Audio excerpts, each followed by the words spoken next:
سبب در آن است باز که پدر و مادر بی اهمیت هستند.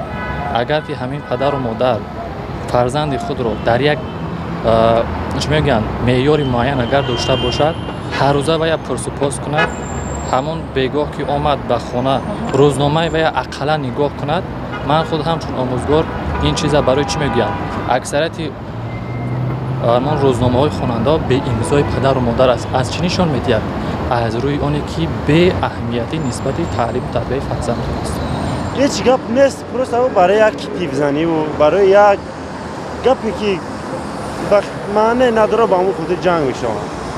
بعد مخشا بسیار باشه، بعد کورچزنی در بین بچه های جامعه ما حجره هست میبینی روز تا روز در جامعه.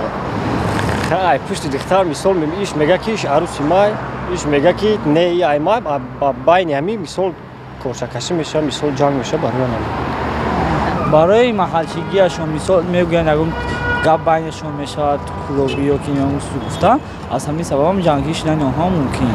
پشتی عروس پشتی یک گپی میلش نی جنگ کلان میشه. اینکه از طرف پدر مادر سختگیری سست است، کم است، یا اینکه از طرف مکتب بسیارتر از طرف مکتب و بسیارتر از طرف پدر مادر شود خیلی هم خوب میشود. اگر بسیارتر آن از بسیارتر اهمیت هست، بسیاری مناقشه ها طلبه های مکتب صنف‌های 10 صنف‌های 11 بسیارتر مناقشه میکنند. استودنت ها دانشجویان هم قدر مناقشه ها بین آنها سر میزنند. بسیاری محلچگی میشود. مثال بسیار بچه ها ای دیگر جا میویند، بسیارش ای دیگر جا، ای همین سبب بین بچه ها نفهمی ها میشود. بخیر میشود بین دختر ای پشت دختر ها نیست همیشه میشود.